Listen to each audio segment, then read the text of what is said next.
Welcome to this exploration of Pallas Athena as she's getting ready to start a new cycle. I'm Kaylin Castell here with Morgan Markwald, and we are so excited to do our second edition of looking at this because this cycle is so unique. And we talked about it in our first video. And if you didn't see that video, a link to it will be in the show notes so that you can go back. And if you have seen it, you might want to go back and just revisit it because we tell the story of Pallas Athena. We talk a little bit more about the background of all of this. So it might be useful, might be helpful. But what we want to focus on now is how this cycle is so important and why it has lit us up so much. Pallas Athena started out opposite Pluto, which is a huge opportunity to do deep healing work. Pallas Athena is also been conjunct Venus and Mercury 3 times during its retrograde. We're going to talk a little bit more about that. So there's all these factors that are happening as Pallas Athena gets ready to start a new cycle. So Morgan, tell us some of the insights you're having, because they are brilliant and they're really worth us tuning into. Okay, so some of the insights I've had about the intent of this cycle. First, because the last overstory was in Pisces, it would be about how to integrate the whole collective as we see it, like within ourselves, with the idea that we would be nurturing the global village, and kind of breaking down that whole barrier of like, this is my clan and that's not my clan. And so I just think there would be more of a sense of unity with this cycle, with the nurturing of all people, and not just our small family unit. That's the primary insight that I've had so far. But did you want to comment about that? Well, and I love that, because if we think about the handoff, and so we're kind of in the synthesis phase of the Pisces story right now until we get to the new cycle that will be happening on January 8th, if I'm remembering correctly. We're in that synthesis, but we're also in the preparation for the next cycle. And the opportunity to not only see and have empathy and compassion for everyone, not just the people in our immediate family, but for ourselves, that deeper healing that can happen. Because if we're not feeling safe inside ourselves, if we're not feeling supported, if we're not feeling that we have value to bring to the bigger story, so to speak, then we may be coming from our wounding, and that just is what tends to perpetuate the challenges that we're experiencing in this reality. So it's so awesome that it was Pisces and now it's Cancer. And so that alignment of the heart-mind connection is such an important piece when we look at Pallas Athena being very intellectual. So I know you have more to say about that. Yeah, the heart-mind connection. So in this specific retrograde period, Pallas is going to oppose Mercury 3 times. And so I just see, even looking further into the cycle, the connections with Mercury, the role that Mercury plays on a much, larger scale, which, we'll talk about more in the future. But the retrograde period itself, between now and February 16th, with the 3 oppositions with Mercury, I think is a significant role in plays a significant role in how consciousness and the armoring of the heart can be broken down and reconnected in a more solid way. And perhaps that's kind of one of the things that we could reflect on, and to start to reassess, like, how we're doing that. Because again, Pallas Athena was born in full armor, and she was ready to fight. And so you have to think of that, like, of like symbolically, like what does that actually mean? If she's armored, like her heart might not be open, but she's an extremely intelligent and like mental kind of process kind of person. So it's like, how do we bring those two things into alignment? um and also, the cancer over story being about the body. And so it's kind of like creating a safe space in this body for consciousness to come in and do this integration process with the heart. Yeah, beautifully said. I love that so much, because the challenge is we've lived in a culture that has conditioned us to be in the mind and has tended to dismiss feelings as unimportant. And so literally had just had some significant conversations around this in the last few days, and that sense of being dismissed, like your feelings aren't important and you're being a problem. You're the one that is the problem. You're the one that is like upset for no reason, or we can't really understand your reason, so we're just going to dismiss it.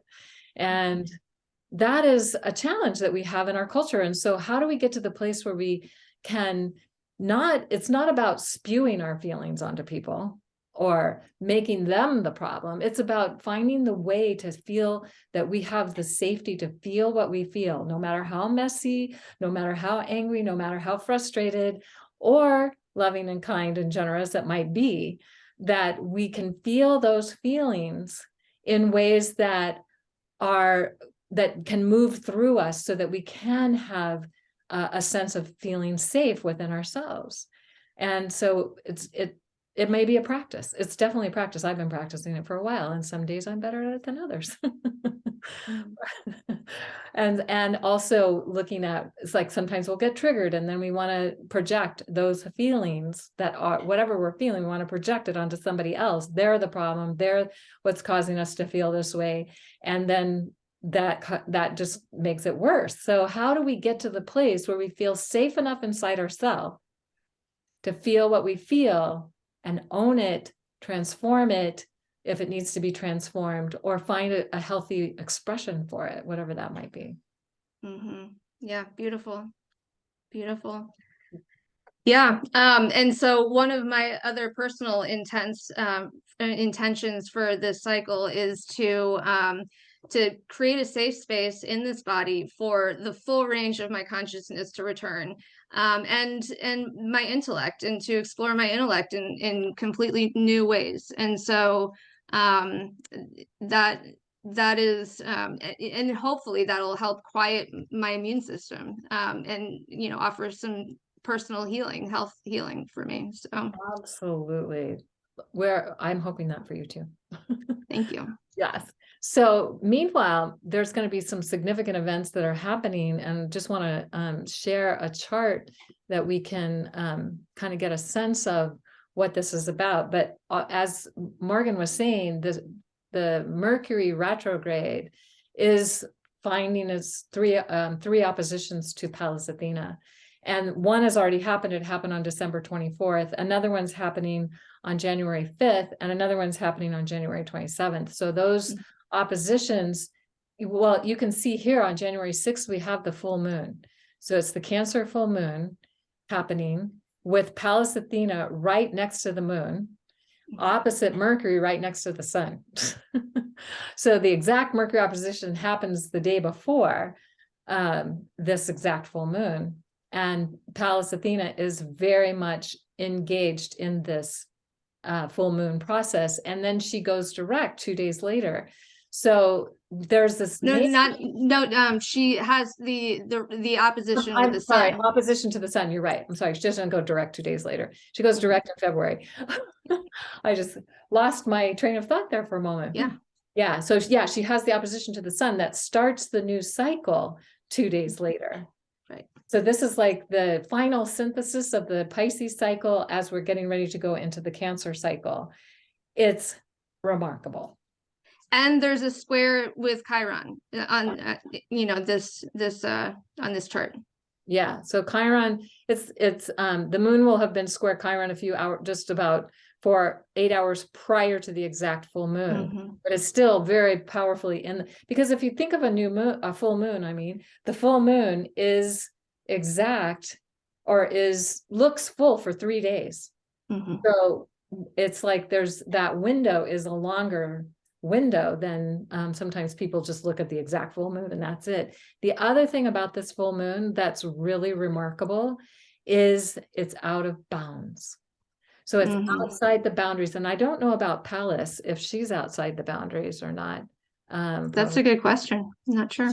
Yes, she is 31 degrees south. Yeah, she's 31 degrees south. So she's out of bounds too. Whoops. I just lost my thing. Where'd she go? Here we go. Back.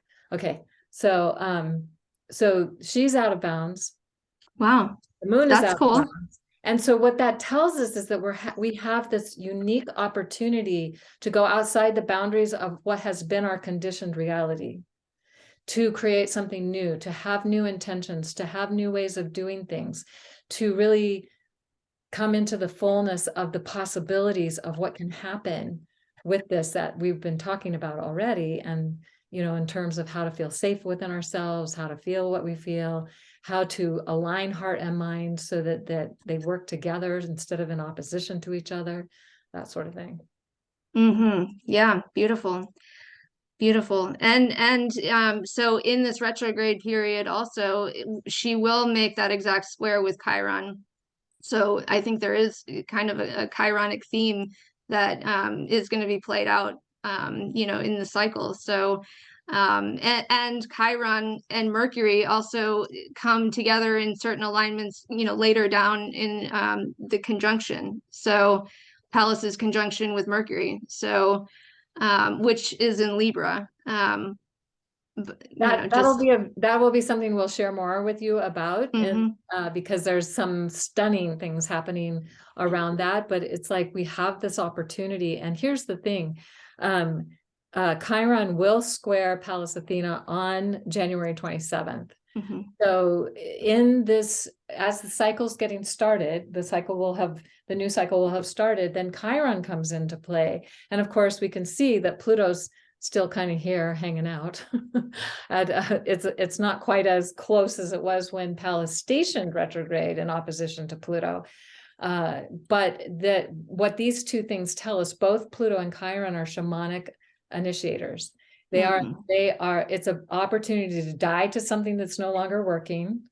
It's an opportunity to heal the traumas that are connected to these things that are not working for us, and that we can then come into a more holistic, more healthy, more, you know, that balance between the heart and the mind that we've been talking about. We have that opportunity because the shamanic healing it's being supported to happen now. And so how brilliant is that? I do think that also there is a huge theme of like a first chakra healing, you know, survival level healing, that can come from all of this, you know, with the way that we like can now express our consciousness, that we can actually explore new ways of thinking, new ways of you know, being, and that Pallas Athena can really help us to do that, and provide that first chakra healing. So. I love that. So good. Yes. And because if we don't have a sense of a healthy first chakra, we don't feel safe within ourselves. One. Right. And two, we don't feel safe within the world. And three, it's just a challenging place to be. So if we can use these energies, if we can work with these energies, because we're informing them, we're informing these lineups as much as they're informing us. They're telling us it's time, but we have to choose to do the healing. We have to choose to work with these energies. And so that's the opportunity that we have before us. And hopefully those of you who are still listening to us and are feeling lit up by this energy, that you will be choosing to do that within yourself, in whatever way is you feel called to do that.